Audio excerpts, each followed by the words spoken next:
ஓமலூர் நகரில் கண்ணனூர் மாரியம்மன் கோவில் அமைந்துள்ளது. இந்த கோவிலை ஒட்டியுள்ள பகுதியில் சுமார் 17 சென்ட் நிலம் ஆக்கிரமிப்பு செய்து வீடுகள் மற்றும் கடைகள் கட்டப்பட்டுள்ளது.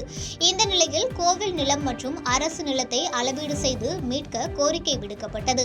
இதனைத் தொடர்ந்து கோவில் நில அளவை தாசில்தார் பாலாஜி தலைமையில் அளவீடு மேற்கொள்ளப்பட்டது. அப்போது அந்த பகுதியைச் சேர்ந்தவர்கள் நில அளவீடு செய்ய எதிர்ப்பு தெரிவித்து அதிகாரிகளுடன் வாக்குவாதத்தில் ஈடுபட்டனர். இதனால் சம்பவ இடத்திற்கு ஓமலூர் டிஎஸ்பி சங்கீதா தலைமையில் ஓமலூர் போலீசார் மத்தியில் நில அளவீடு செய்யப்பட்டது.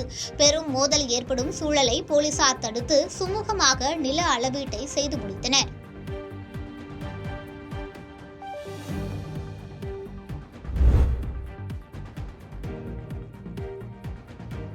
கடலூர் மாவட்டம் ஸ்ரீமுஷ்ணம் அடுத்த ஸ்ரீநெடுஞ்சேரி ஊராட்சியில் சுமார் 1000க்கும் மேற்பட்ட பொதுமக்கள் வசித்து வருகின்றனர். ஏற்கனவே நமது தொலைக்காட்சியில் ரேஷன் கடை தனியார் கட்டிடத்தில் இயங்கி வந்ததாக செய்தி வெளிவந்ததை தொடர்ந்து காட்டுமன்னார் கோயில் சட்டமன்ற உறுப்பினர் சிந்தனை செல்வன் நிதியிலிருந்து சுமார் 13 லட்சத்துக்கும் மேல் ரேஷன் கடை மற்றும் கிராம நிர்வாக அலுவலக கட்டிடம் கட்ட நிதி ஒதுக்கீடு செய்யப்பட்டிருந்தது. இந்நிலையில் கடந்த 1.5 ஆண்டு காலமாக கட்டிடம் கட்டி பாதியில் விட்டு சென்ற அவல நிலையால் பொதுமக்கள் மிகவும் சிரமப்பட்டு வருகின்றனர். சட்டமன்ற உறுப்பினர் சிந்தனை செல்வன் இதனை கண்டுகொள்ளாதது ஏன் என பல்வேறு தரப்பினர் குற்றம் சாட்டி வருகின்றனர். எனவே மாவட்ட நிர்வாகம் ரேஷன் கடையை நேரடி ஆய்வு செய்து விரைவில் கட்டிட பணியை முடித்து தருமாறு பொதுமக்கள் கோரிக்கை விடுத்துள்ளனர்.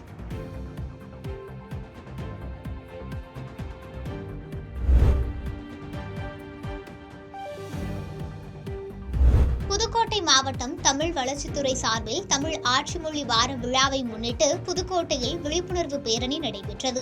அண்ணா சிலை அருகே புறப்பட்ட இந்த பேரணியை மாவட்ட வருவாய் அலுவலர் செல்வி கொடியசைத்து துவக்கி வைத்தார். இப்பேரணியில் சிலம்ப கலைஞர்கள் மற்றும் நாட்டுப்புற கலைஞர்கள் பாடல்கள் பாடியவாறு கலந்து கொண்டு சென்றனர். பேரணியில் தமிழில் 5 மடங்கிலும் ஆங்கிலத்தில் 3 மடங்கிலும் பிற மொழியில் 2 மடங்கிலும் தேவைக்கேற்ப பெயர் பலகை வைக்க வேண்டும் உள்ளிட்ட விழிப்புணர்வு பதாகைகளை கையில் ஏந்திய கல்லூரி மாணவ மாணவியர்கள் 200க்கும் மேற்பட்டோர் கலந்து கொண்டனர். இப்பேரணியில் தமிழ் வளர்ச்சித்துறை முனைவர் அவ்வை அருள், தாசில்தார் கவி மற்றும் திருவருள் பேரவை சம்பத்குமார் மற்றும் சமூக ஆர்வலர்கள் கலந்து கொண்டு சென்றனர்.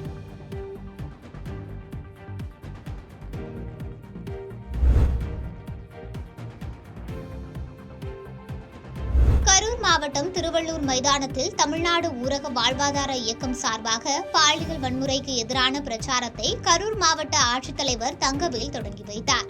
திருவள்ளூர் மைதானத்தில் தொடங்கிய பிரச்சார பேரணி ஊரில் முக்கிய பிரதான சாலையில் பேரணியாக செல்லப்பட்டது.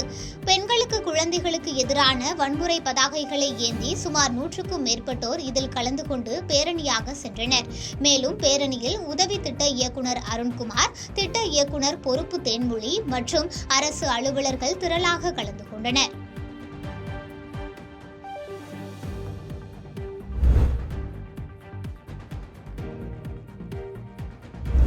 நாகப்பட்டினம் நீலாயதாட்சி அம்மன் கோவிலில் மார்கழி திருவாதிரை நட்சத்திரத்தை முன்னிட்டு ஆருத்ரா தரிசனம் நடைபெற்றது. சப்தவிடங்களில் ஒன்றான சுந்தரவிடங்க தியாகராஜர் நீலோத்பாலுக்கு 108 கலசங்கள் வைக்கப்பட்டு சிறப்பு ஹோமம் செய்யப்பட்டு மகா பூர்ணாகதி நடைபெற்றது. அதைத் தொடர்ந்து சாமிக்கு விபூதி, சந்தனம் உள்ளிட்ட பல்வேறு பொருட்களால் அபிஷேகம் செய்யப்பட்டு வண்ண மலர்கள் மற்றும் பட்டு சாற்றி அலங்கரிக்கப்பட்டது. பின்னர் வலது கால் பாத தரிசனம் காண்பிக்கப்பட்டது.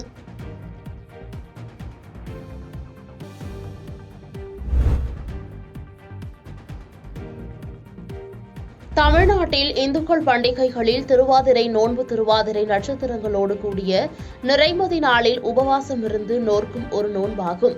ஆன்மீக ரீதியில் முக்கியத்துவம் வாய்ந்த மார்கழி மாதத்தில் வரும் திருவாதிரை நட்சத்திரம் சிறப்பு வாய்ந்தது. அதேபோல் இல்லத்தரசிகள் விரத நோன்பிருந்து மாலை பொழுதில் வீடுகளில் கொடி வகை காய்கறிகளை சமைத்து திருவாதிரை களி சமைத்து பரமேஸ்வரனுக்கும் ஈஸ்வரிக்கும் படையிலிட்டு சாமி தரிசனம் செய்தனர்.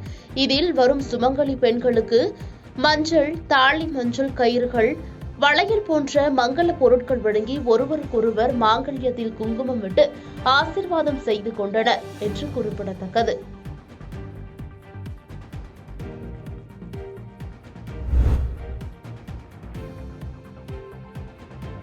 கிருஷ்ணகிரி மாவட்டத்தில் ஆண்டுதோறும் பொங்கல் பண்டிகையை ஒட்டி நடைபெறும் எருதுவிடும் விழா ஜனவரி மாதம் தொடங்கி ஏப்ரல் மாதம் வரை பல்வேறு பகுதிகளில் வெகு விமர்சையாக நடத்தப்படும். இந்நிலையில் கிருஷ்ணகிரி மாவட்டம் ஒசூர் பகுதியில் அடுத்த மாதம் நடைபெறும் எருதுவிடும் விழாவிற்காக சமூக ஆர்வலர்கள், காளை மாட்டின் உரிமையாளர்கள் தயாராகி வருகின்றனர். இந்நிலையில் ஓய்வு பெற்ற ராணுவ வீரரான சுதாகர் மற்றும் சூளகிரி குமார் எனும் உதயகுமார் ஆகியோர் நாட்டு மாடுகளை வளர்த்து வருகின்றனர். இதுகுறித்து அவர்கள் கூறுகையில், மாடுகளை வளர்ப்பதை ஊக்குவிக்கும் விதமாக எருதுவிடும் விழாக்களுக்கு நிபந்தனையற்ற அனுமதி வழங்க கோரிக்கை விடுத்துள்ளனர்.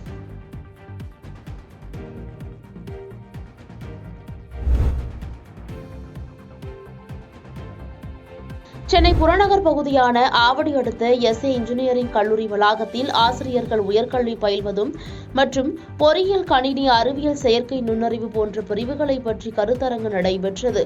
இதில் சிறப்பு விருந்தினராக தேசிய மின்னணுவியல் பொறியாளர் நலசங்கம் சென்னை பிரிவு டாக்டர் கே. பொற்குமாரன் கலந்து கொண்டு சிறப்புரையாற்றினார். தொடர்ந்து கல்லூரியின் முதல்வர் ராமச்சந்திரன் செய்தியாளர்களை சந்தித்து பேசினார். இந்த கருத்தரங்கில் பல்வேறு கல்லூரி முதல்வர்கள் மற்றும் ஆசிரியர்கள், மாணவ மாணவிகள் பலர் கலந்து கொண்டனர்.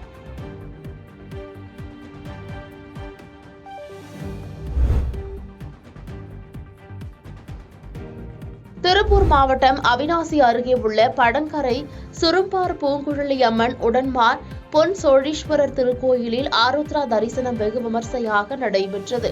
இந்நிலையில் நடராஜ பெருமான் உடனமர் சிவகாமி அம்மையாருக்கு 16 திரவியங்களில் அபிஷேகம் நடைபெற்றது. விழாவில் 4 வேதங்களும் பாராயணம் செய்யப்பட்டு சுவாமிகளுக்கு அபிஷேகம் நடைபெற்றது. தொடர்ந்து சுவாமிக்கு பல்வேறு மலர் மாலைகளால் சிறப்பு அலங்காரம் செய்து தீப ஆராதனை காண்பிக்கப்பட்டது. இதையடுத்து சுவாமி திருவீதி உலா நடைபெற்றது. இதில் பெண்கள், குழந்தைகள் என ஏராளமான பக்தர்கள் திரளாக கலந்து கொண்டு இறைவனை வழிபட்டனர்.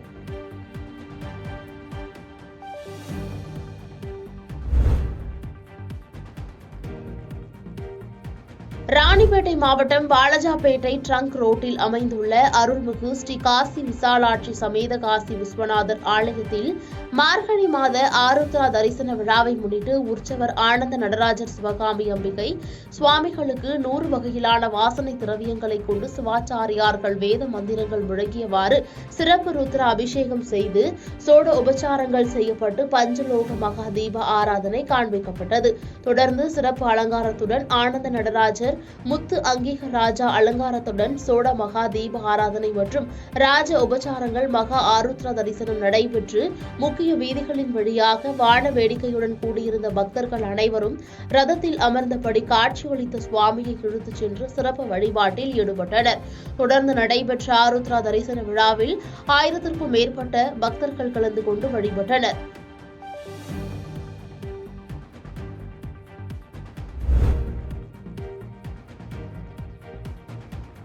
கிருஷ்ணகிரி நகராட்சிக்கு உட்பட்ட 5வது ஆறுமுக செட்டி தெருவில் வார்டு பகுதியில் சட்டமன்ற உறுப்பினர் மேம்பாட்டு நிதியிலிருந்து ரூபாய் 7.70 லட்சம் மதிப்பீட்டில் புதிய சிமெண்ட் சாலை மற்றும் கழிவுநீர் கால்வாய் அமைக்க நிதி ஒதுக்கீடு செய்யப்பட்டு அதற்கான துவக்க விழா நடைபெற்றது.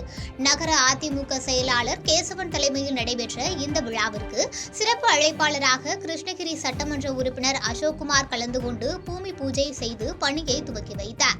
அப்பகுதி மக்களிடம் இருந்து கோரிக்கை மனுக்களையும் அவர் பெற்றுக் கொண்டார்.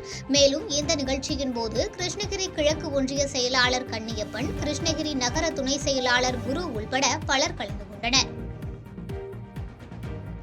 பாதகம் செய்பவரை கண்டால் நாம் பயங்கொள்ளலாகாது பாப்பா, மோதி மிதித்து விடு பாப்பா, அவர் முகத்தில் உமிழ்ந்து விடு பாப்பா. அண்மை செய்திகளை உடனுக்குடன் தெரிந்து கொள்ள இணைந்திருங்கள் இயம்நாடு தொலைக்காட்சியுடன்.